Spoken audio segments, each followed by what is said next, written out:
So you're on the court, right? And you grip the racket just as hard as you physically can. You clench your jaw.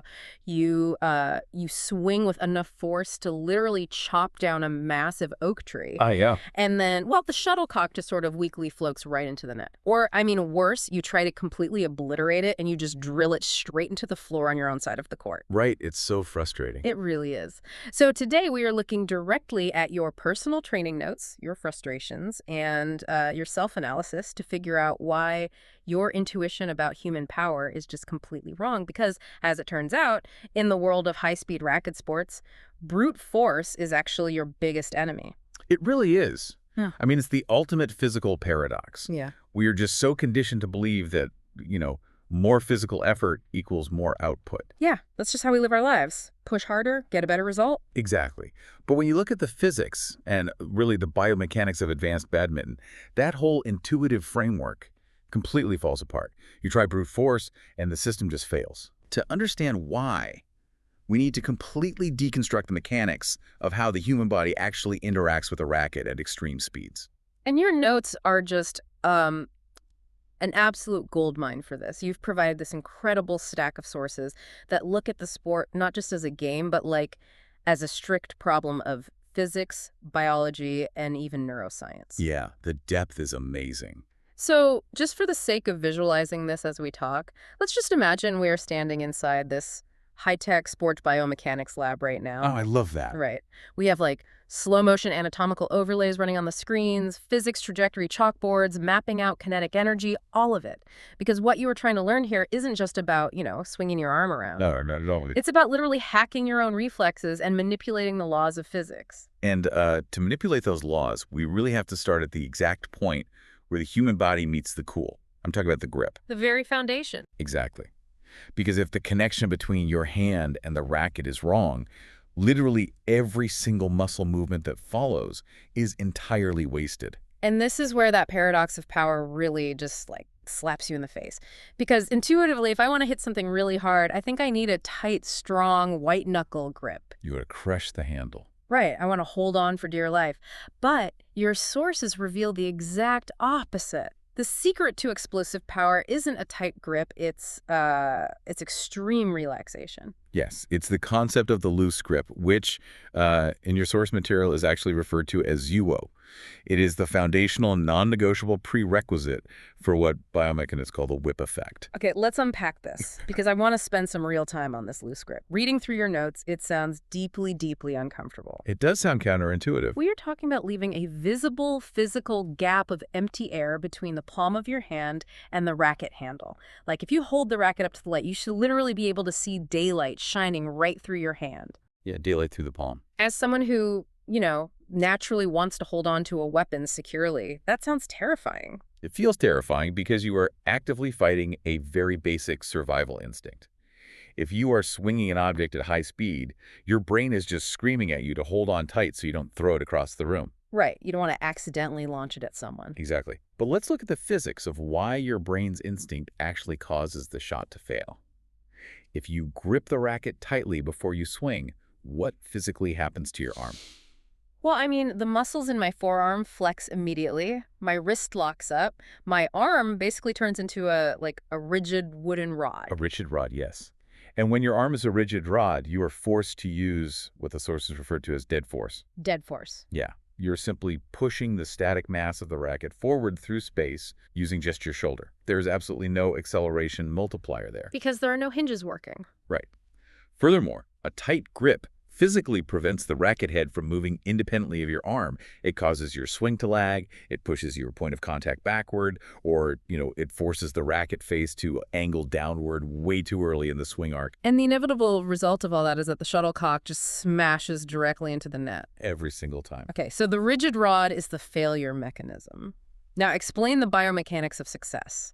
How does, seeing daylight through my palm actually create this whip effect? Okay, think about the physics of a rubber band, or maybe a slingshot. To generate maximum velocity, you need a long draw length. You need to pull it back as far as physically possible before the release. Right, stretching it out. Right. When your fingers are entirely relaxed and you have that physical gap of empty space in your palm, the weight of the racket head naturally falls backward as your arm begins to swing forward. Ah, okay. Because the wrist is loose, the racket head is basically lagging behind the hand. Precisely. The racket head hinges backward, which creates a much longer acceleration lever. You are pulling the metaphorical rubber band back significantly further than you ever could if your wrist was just locked by a tight grip. So you've created all this potential energy? Huge amounts of it. Okay, I have that image. The hand is moving forward, the racket head is lagging back, sort of pivoting on that loose grip. But I mean, at some point, you actually have to hit the shuttle. You do.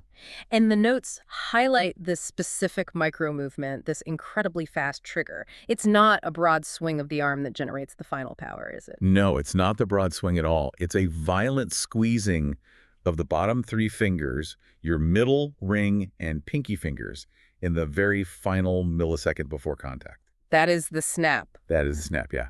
You are transitioning from a state of almost reckless relaxation to maximum violent muscular contraction in a fraction of a second. It's like going from 0 to 100 instantly. Exactly. Imagine you are driving a car at high speed, right?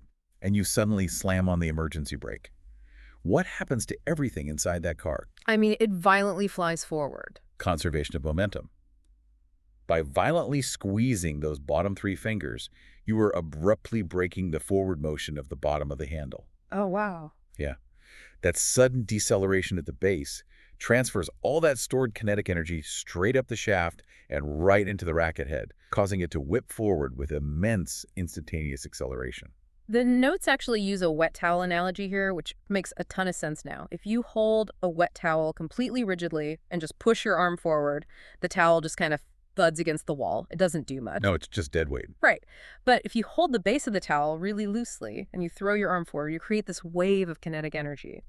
The tip of the towel accelerates so fast that it literally breaks the sound barrier. It creates a tiny sonic boom, and that's the snap. That is exactly the physics at play. You are turning your arm and the racket into a continuous wave of kinetic energy, transferring the power from the wider base up to the narrow tip. But wait, hold on. If looser is better for generating that wave, why don't I just hold the racket by my fingertips all the time? That's a great question. Like, is this extreme looseness the default state for every single shot? Because my very real fear here is that if I hit the shuttle off-center with a grip that loose, the racket is just going to fly right out of my hand and hit my opponent in the face. And that is a very valid fear. Which brings up a crucial distinction in your notes. Looseness is not a single universal state. It is highly contextual. Okay, so it changes. Yes, there are degrees of looseness, entirely dependent on the physical goal of the specific shot you are trying to execute. Your sources actually categorize this into 3 distinct grip types. So it's a spectrum. Let's go through them. Sure, so at the far end of the spectrum, we have what they call explosive technology. This is for your smashes and your deep high clears, shots that require absolute maximum power. So this is the daylight grip. Exactly. This is where you absolutely must use that extreme looseness we just discussed. You need that massive physical gap in the palm to create the long lever for the whip effect. Without that extreme relaxation, your forearm muscles will actually co-contract. Co-contract. Meaning what? Meaning they fight against each other. Your flexors and extensors both fire, freezing the joint, and you won't get the snap. Okay, so maximum gap for maximum snap. But what about when I don't want maximum power? Like, what if I'm at the net trying to play a really delicate drop shot? A massive gap seems like a terrible idea there because the racket would just wobble out of control on impact. It would absolutely wobble, and that is why Type 2 is control and net technology. For these delicate shots, your notes describe a spongy looseness. Spongy. That implies a little bit more structure than just empty air. Yes. Your fingers are lightly touching the handle. There isn't a massive visible gap, but there's absolutely no tension either. The mechanical goal here is completely different from the smash. You aren't trying to snap the racket to generate power. You are trying to use the joints in your fingers like physical shock absorbers. Oh, so you're trying to bleed off the speed of the incoming shuttle. Exactly. You are absorbing the kinetic energy of the impact, feeling the shuttle on the string bed, and delicately manipulating its trajectory. If you use the explosive gap grip here, you'd have zero stability. Right, it would just twist in your hand. Right. And if you used a death grip, the shuttle would bounce off your strings way too fast. So spongy gives you that tactile feedback and control. That makes perfect sense. So we have the explosive gap, the spongy control. What's the third type? Type 3 is passive or defensive technology. So imagine you and your opponent are engaged in a flat drive exchange. Just firing the shuttle back and forth at chest height at like 200 kilometers per hour. Here, the grip is much firmer. Well, yeah, because I assume you just physically don't have the time to transition from loose to tight. Precisely. Human reaction time has hard biological limits. When a shuttlecock is coming at you that fast, you do not have the luxury of a split-second transition from seeing daylight through your palm to a tight power squeeze. It's just too fast. The biomechanical delay of tightening your grip would cause you to miss the shot entirely. So you have to maintain a firmer, more engaged grip simply to survive the exchange and react instantly. And to manage all these different grips, the sources point out a really interesting division of labor within the hand itself. We tend to think of the hand as just a single clamp, right?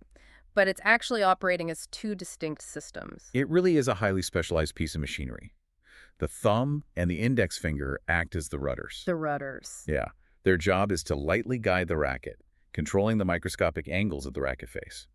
They need to maintain a certain level of contact just to steer.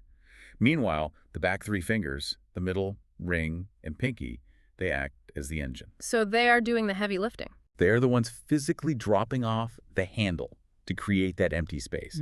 And they're the ones executing that explosive power squeeze we talked about. Okay, so you've learned to relax. Your back three fingers are acting as an engine. You've got the wet towel whip effect down perfectly.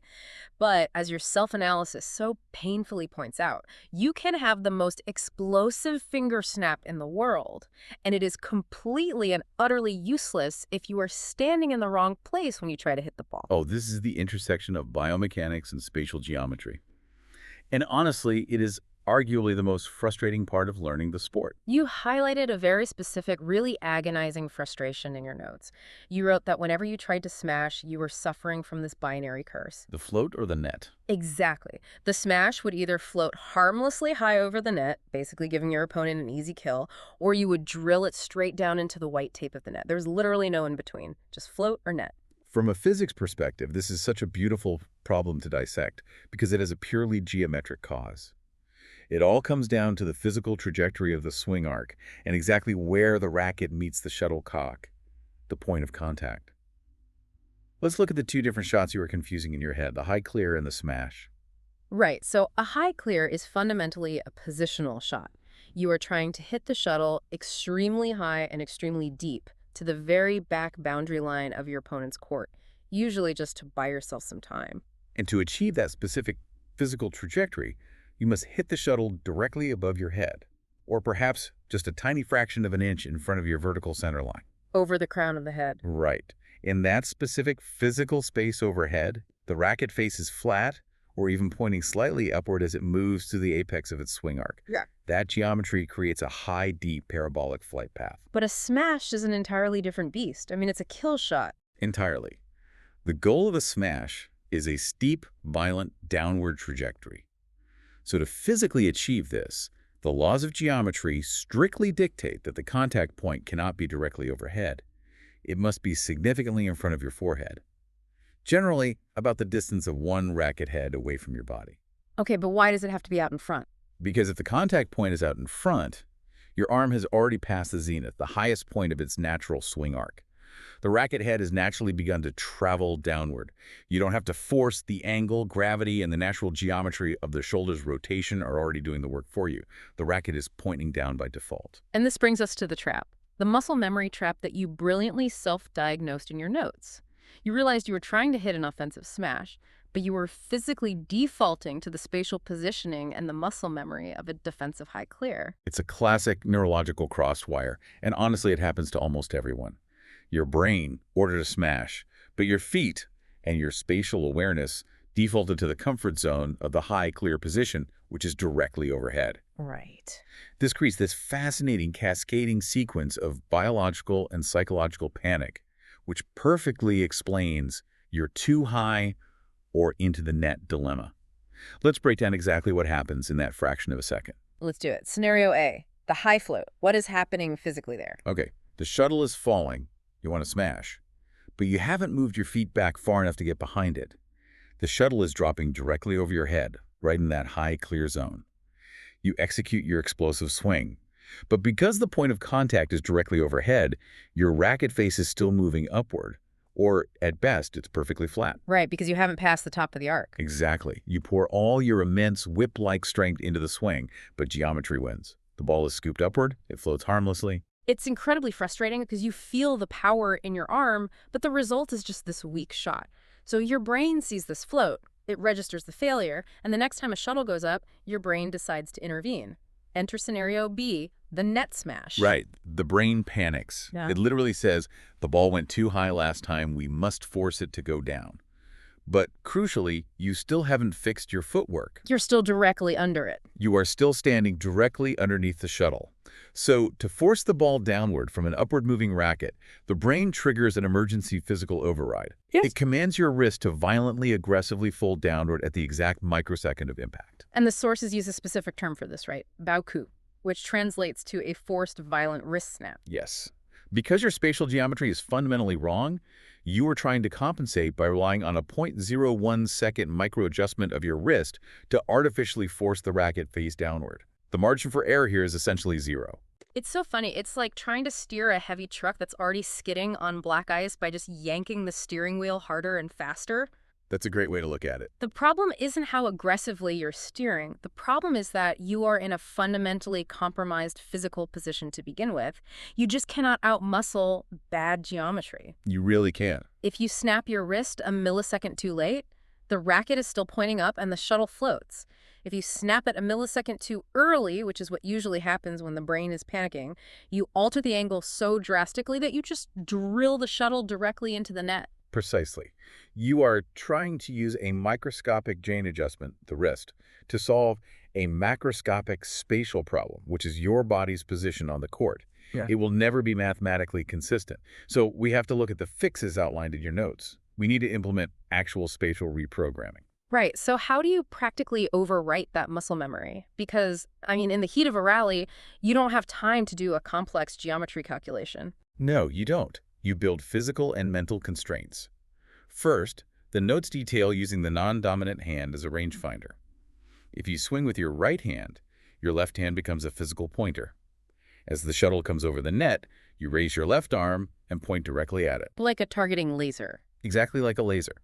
But here's the trick. You do not initiate your swing until you visually see the shuttlecock drop into the physical space slightly in front of that pointing hand. Ah, so it's a boundary line. The raised hand acts as a strict spatial boundary. If the shuttle is behind the hand, it's too far back. If it's in front of the hand, it's safely in the smash zone. And there is a mental cue the sources suggest alongside this, which I think is a really brilliant way to trick the brain. They say you need to mentally condition yourself to step back an extra half step beyond what feels normal. Yes, you have to overwrite your comfort zone. You want to condition your visual cortex to prefer the visual of the shuttlecock looking like it's going to fall directly onto your chest, rather than sitting comfortably over the top of your head. It should feel almost uncomfortable. Right.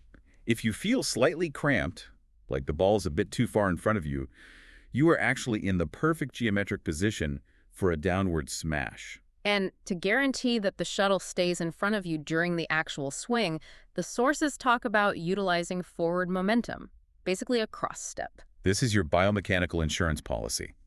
If you just stand perfectly still while you swing, the natural violent rotation of your body can sometimes cause your center of mass to shift backward, which allows the shuttle to drift overhead again. You fall away from the shot. Exactly. But if you initiate a forward step, shifting your weight onto your racket foot and physically driving your body forward as you swing, you are forcing your mass underneath and behind the shuttle. You guarantee that the contact point remains out in front. Okay, so let's summarize where we are. You've got the grip relaxed, the fingers are snapping, the left hand is laser pointing, the brain is perfectly comfortable with the shuttle dropping toward your chest, and the feet are stepping forward. You have theoretically solved the geometry. Yes, theoretically. But doing all of that simultaneously requires engaging your entire physical structure. You are moving from what your sources call arm swinging to body hitting. And that transition comes with a massive and sometimes very painful physical tax. Which brings us to the next major phase of your notes, the kinetic chain and the physical toll. This is where we shift our focus from the external physics of the racket to the internal biomechanics of the human machine. The kinetic chain is essentially how force travels through your body. Just reading the sequence of a proper smash as outlined in these sources is frankly exhausting. It is an incredibly complex sequence of firing muscles. It starts at the floor, right? It always starts at the floor. You push off the ground with your foot. That compressive force travels up your leg bones and causes your hips to torque and twist. The twisting hips pull on your torso, rotating your core. The rotating torso drives your shoulder forward. The shoulder violently pushes the elbow forward. And finally, that elbow drive translates into the forearm pronation and that explosive three-finger squeeze we talked about at the very beginning. It is a sequential, compounding transfer of kinetic energy. You are building momentum, starting from the largest, heaviest muscle groups, the legs and hips, and funneling all of that energy down into the smallest, fastest muscle groups, the fingers. The sources give a really fantastic, vivid analogy for this. They say, visualize the body as a fully drawn bow. Walk me through that physical posture. What does the fully drawn bow actually feel like? Okay, as you prepare to smash, you turn your body completely sideways to the net. Your non-racket armpit is actually pointing directly at your opponent. Your chest is stretched wide open, your non-dominant arm is up, and your back is slightly arched. You're completely torqued. Yes. In this moment, you are stretching the fascia and the muscles across your entire core, your obliques, and your chest. You are physically storing elastic energy across your torso, exactly like pulling back the string of a heavy bow. It sounds incredibly powerful in theory, but the reality of executing that on a court is completely different and often painful. You brought up a very real, very raw complaint in your notes. You wrote about experiencing immense fatigue and severe, stabbing lower back pain after finally managing to achieve this full-body kinetic chain in practice. It's so common. You fixed your swing, but you essentially broke your body. And that specific lower back pain is a very telling diagnostic indicator. Biomechanically, it tells us exactly where your kinetic chain is breaking down and leaking energy. That pain almost always comes from a fundamental misunderstanding of how the core and the spine are supposed to function during an explosive rotational movement. I want to dig deep into this anatomy because anyone who plays sports, or honestly even golf or tennis, has probably felt this exact pain. What are we doing wrong? Okay, when players first learn that they need to use their body to generate power, the verbal instruction they usually hear from a coach is twist your body or turn your waist. So what do they instinctively do? They twist their spine, they use the lumbar spine, the lower back, to generate rotational force. And why is that a problem? Because of how the spine is physically built. The lumbar spine consists of vertebrae stacked on top of each other, connected by these delicate facet joints. These joints are designed to allow for forward and backward bending, flexion, and extension, and they are designed to provide vertical stability. Right, keeping us upright. Exactly. They are absolutely not designed to generate massive rotational torque under high velocity. When you violently twist your lower back to power a smash, you are literally grinding those facet joints together. Ouch. And I imagine the muscles around the spine aren't exactly thrilled about it either. Not at all. The small, stabilizing muscle groups in the lower back and the abdominals simply cannot handle the immense explosive output generated by the heavy legs and the fast arm. They get instantly overloaded, leading to micro tears and spasms. I look at it this way. We've basically tried to turn the human body into a medieval trebuchet to launch this shuttlecock. But if the heavy wooden base of the trebuchet, which is your core, isn't bolted down and stabilized properly, the entire machine is going to violently shake itself apart every single time you fire a boulder. That's a perfect biomechanical analogy. The energy doesn't go into the projectile, it bleeds backward into the wooden structure and just shatters the hinges. Yes. The vibration and torque are tearing at your spinal hinges. So we must look at the biomechanical fixes for optimization and recovery that your sources lay out. The adjustments are incredibly subtle, but they completely change how the force travels. Let's start from the ground up with the push-off. Right. The notes say the push-off cannot just be a generic jump. It has to be a very specific drive from the racket side foot. Yes. The force must travel from the heel of your racket foot directly up the leg bone and into your hip joint. Because unlike the delicate lumbar spine, the hip is a massive, robust ball and socket joint surrounded by the largest, most powerful muscles in your body, the glutes. The hip joint is evolutionarily designed for heavy rotation and torque. So you drive the hip, you don't twist the waist. Exactly. By using the leg to violently drive the hip forward, your waist and your spine are relegated to a completely different role. They are no longer generating the power. They are merely a rigid conduit transferring the energy from the lower body to the upper body. You protect the delicate spine by forcing the robust hips to do all the heavy lifting. And to ensure the spine actually acts as a rigid conduit, the notes detail a technique called the instant core contraction. What exactly am I doing with my stomach here? This is your internal bolt for the trebuchet. Exactly at the moment of the smash, I mean the exact millisecond, your three fingers aggressively squeeze the grip. You must violently flex your abdominal muscles. You crunch inward, bracing as if someone is about to punch you as hard as they can in the stomach. Oh, so it's acting as a literal internal weight belt. Precisely. That sudden, violent contraction solidifies the entire abdominal cavity. It locks the lumbar vertebrae in place so that the kinetic energy from your hips passes straight through the core and up into your shoulder without leaking out as rotational torque in your lower back. Okay, that handles the power generation and the impact, but what happens after the shuttle actually leaves the racket? Because you've just generated a massive amount of speed. The source is specifically warned against abruptly stopping your swing. Think about the physics of a car crash. If you swing with maximum force and then abruptly try to stop your racket midair right after impact, all that massive leftover kinetic energy has to go somewhere. It can't just vanish. Right. Since it can't exit through the shuttlecock anymore, it travels right back down the shaft of the racket, down your arm, and violently tears at the rotator cuff in your shoulder and the muscles in your back. So you have to let the swing bleed out. You must utilize a relaxed follow-through. You allow the momentum of the racket to swing completely through its natural arc, letting the racket head cross over to the opposite side of your body, usually ending up pointing down by your non-dominant hip. Like a golfer following through. Exactly like a golfer.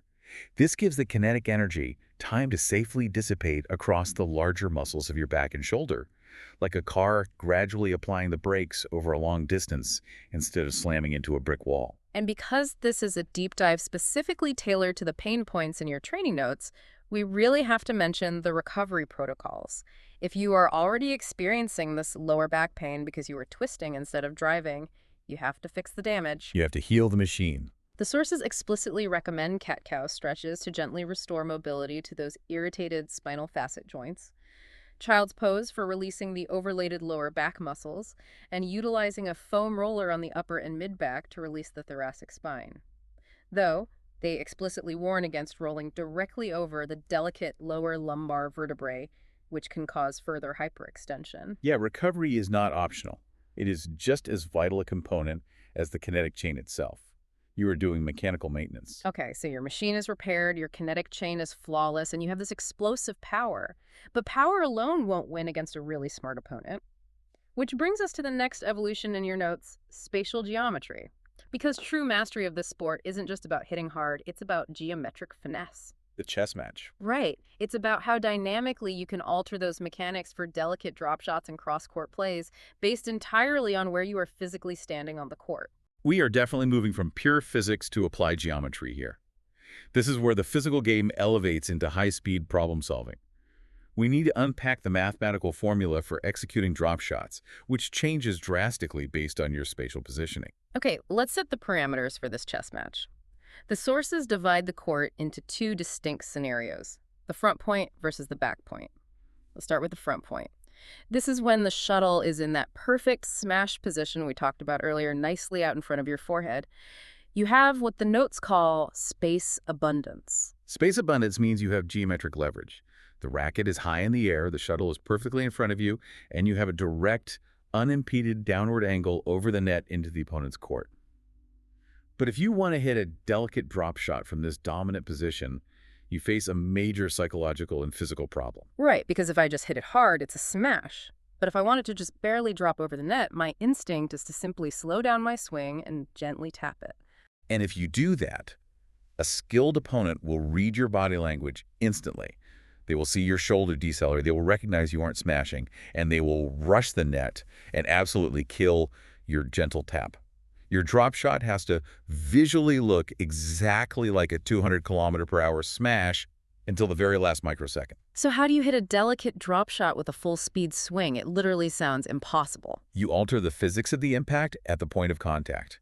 You use your whole arm to drive forward, maintaining the exact same violent kinetic chain, the exact same bodily rotation, and the exact same racket speed as a full smash. Okay. But right as the strings meet the cork of the shuttlecock, instead of hitting it flat on, you use your fingers and your wrist to sharply wipe or slice across the side of the shuttle. Wiping the shuttle like you're trying to brush a bug off the side of it? Yes, exactly like that. From a physics standpoint, you are converting forward kinetic energy into lateral friction. Because the racket is slicing across the shuttle rather than plowing straight through it, the immense speed of your swing doesn't propel the shuttle forward. Instead, that energy is violently transferred into rotational spin. Ah, so it just spins. The shuttle spins wildly, which creates massive aerodynamic drag in the air, causing it to experience a steep, sudden drop just as it crosses the net. It's a thermodynamic trick. You're using a high-speed swing to generate friction and drag, not distance. That is incredible. So at the front of the court, you are basically a sculptor. You are taking broad, sweeping, powerful strokes, but using the very edge of your tool to create a delicate result. I love that analogy. But what about the back point? Let's say the shuttle has pushed you deep into your own court. It's behind your head. You are in a desperate, high clear position. The sources call this space compression. Yes. In a state of space compression, you have zero geometric leverage. You are deep in the court, and the shuttle is behind you, meaning you have an upward angle, not a downward one. In this scenario, trying to use that slicing or wiping technique is a geometric disaster. Because if I slice it, I kill the forward momentum, and since I'm at the back of the court, the shuttle will just drop straight onto the floor on my own side of the net. Exactly. You don't have the downward angle or the proximity to the net to make a friction slice work. It will fall incredibly short. So what is the formula when you are compressed in the back of the court and need to hit a drop shot to survive? You have to completely abandon the broad strokes of the sculptor. You cannot use your whole arm. The notes dictate that you lock your upper arm entirely. Completely lock it. Completely. You do not swing from the shoulder. Instead, you rely only on a micropronation of the forearm. Okay, we really need to pause here because micropronation is a heavy anatomical term. What exactly is my arm doing? Are we just talking about bending the wrist up and down? No, pronation is not bending the wrist. Hold your arm straight out in front of you with your palm facing the ceiling. Okay, bum up. Now, without moving your elbow or your shoulder, rotate your forearm so your palm is facing the floor. Okay. That rotational twisting motion of the two bones in your forearm, the radius and the ulna, is pronation. It is the exact same anatomical motion as violently turning a round doorknob. Got it. Turning the doorknob. So in the back of the court, my upper arm is totally frozen and I just execute a tiny, sharp turn of the doorknob. Yes, a very precise, explosive micro-turn of the doorknob.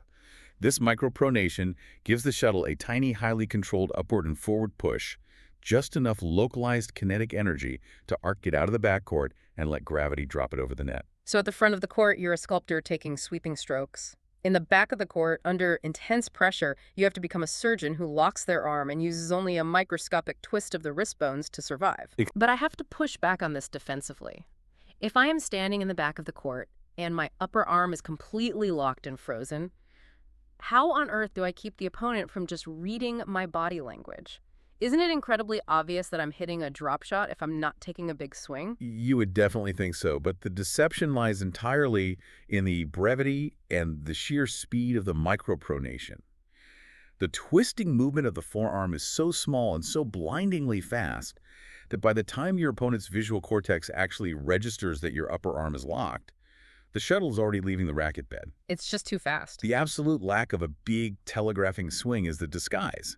It happens too fast for the human eye to process the intent. That is mind-bending. The stillness itself is the weapon. And speaking of deception, this brings us to another fascinating geometric trick in your notes, cross-court deception.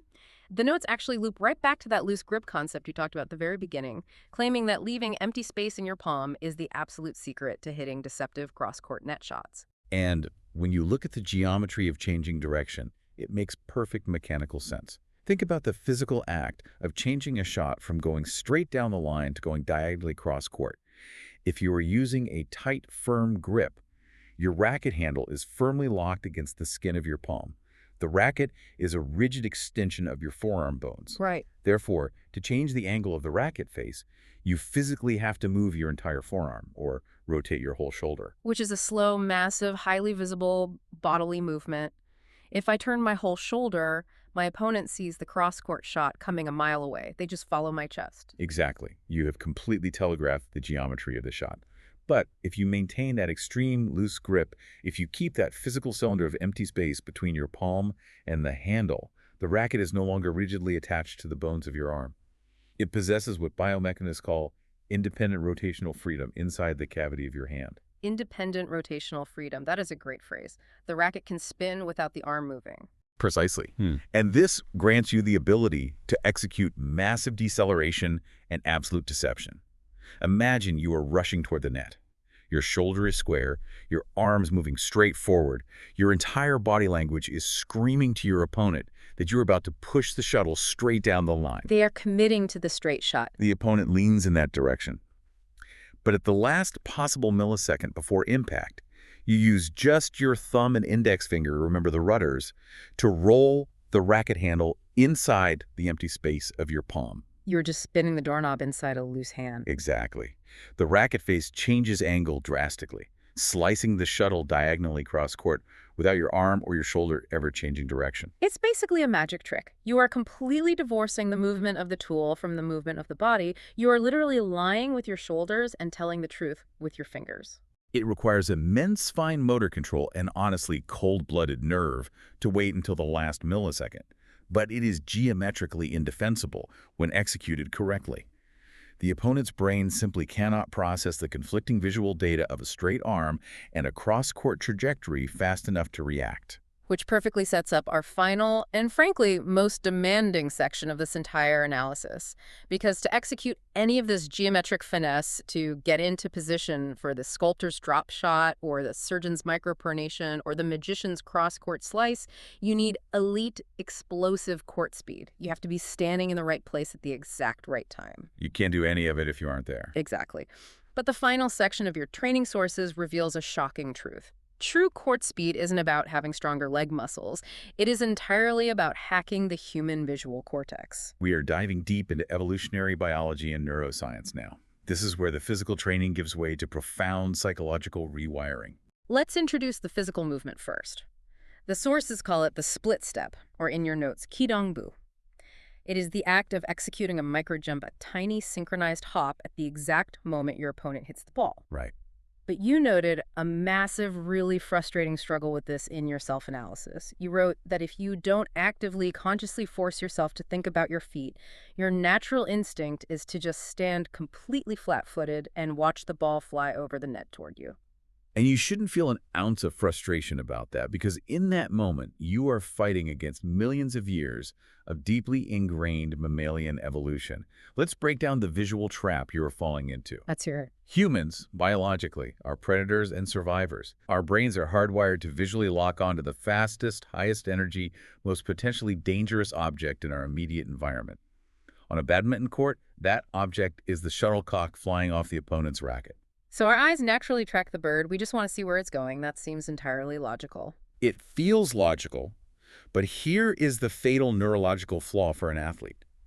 It takes physical time for the visual signal of that moving shuttlecock to travel from your retina down the optic nerve to your visual cortex. Right. It takes time for the brain to process that visual data into a trajectory, and then it takes time to send a motor command back down your spinal cord to tell your heavy leg muscles to move. How long is that delay, practically speaking?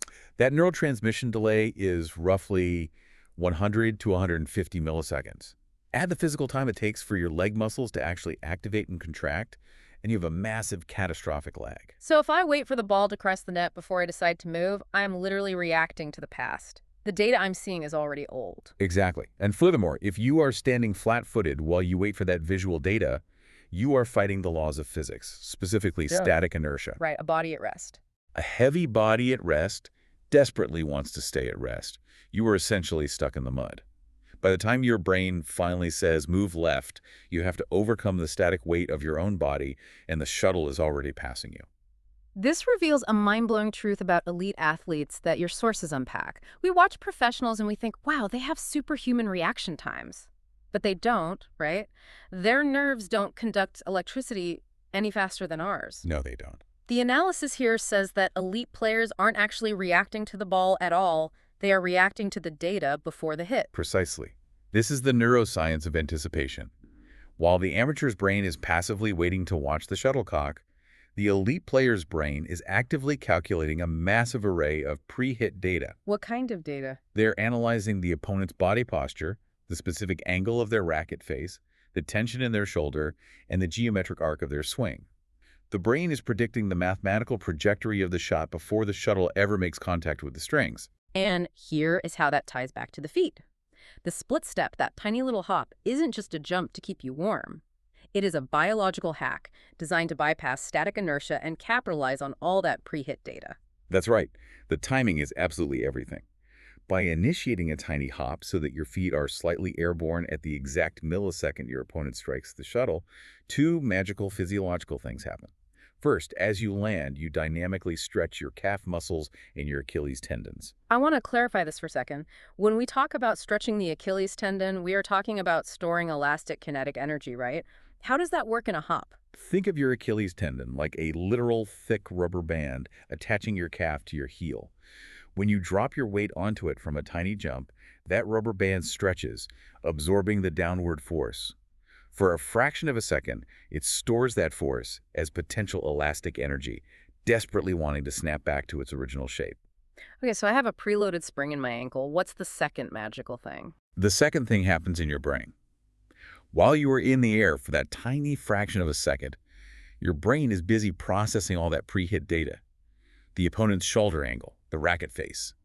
It calculates the likely trajectory. So let's put it all together. I hop, I'm in the air, the opponent hits the bird, my brain calculates the math. When my feet finally hit the floor, a split second after the opponent's strike. Your brain already knows exactly which direction you need to go.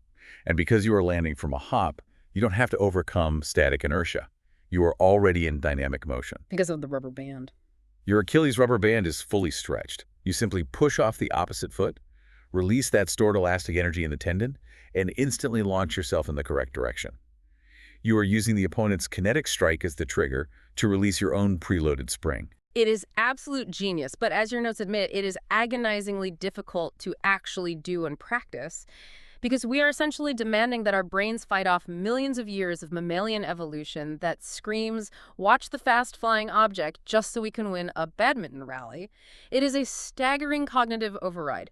You feel stupid doing it at first because you just want to watch the ball. You feel stupid, and you will miss a lot of shots initially because your brain is overwhelmed by trying to process your feet instead of the projectile, which is why your sources outline a very strict, highly uncomfortable 21-day behavioral intervention to force neuroplasticity. You cannot just casually try to split step. You have to actively, aggressively rewire your brain's priority center. Let's go through the steps of this neurohacking protocol because this is where the real friction of learning happens. Step 1 is the metronome trick. This is a technique for binding different functional regions of the brain together. When you are practicing, you don't just think about timing, you literally speak out loud.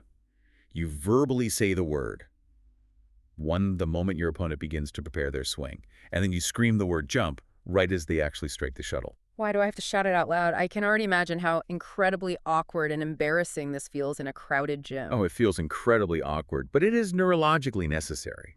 By speaking out loud, you force your auditory cortex, your hearing, your language processing center, and your motor cortex to physically synchronize their neural firing. Oh, I see. It forcibly prevents your visual cortex from defaulting to its lazy, just watch the bird instinct.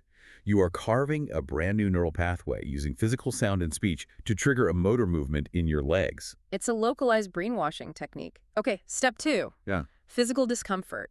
Your notes suggest that while you are waiting for the serve or the opponent's shot, you must keep your heels slightly off the ground, literally just the microscopic thickness of a piece of paper. This is a deliberate hack for the central nervous system. How does hovering a millimeter off the ground hack the nervous system? By maintaining a state of slight, continuous physical imbalance, you force your nervous system to stay highly activated. Your brain has to constantly fire microsignals to your calf muscles just to keep you from falling over backward. Because you aren't stable. Right. You physically cannot relax into that flat-footed static inertia if your brain is constantly making micro-adjustments to keep you upright. You're keeping the engine idling at high RPMs. Step 3. Hand-foot linkage. This step brilliantly ties everything all the way back to section 1 of your notes.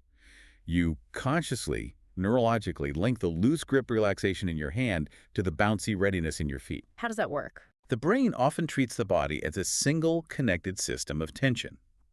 If your hand is clenching the racket in a death grip, your legs will instinctively tense up and feel heavy. If you intentionally leave that gap of empty air in your palm, making the hand feel light and empty, your feet will subconsciously feel lighter and more prepared to bounce. You train the looseness as a whole body state.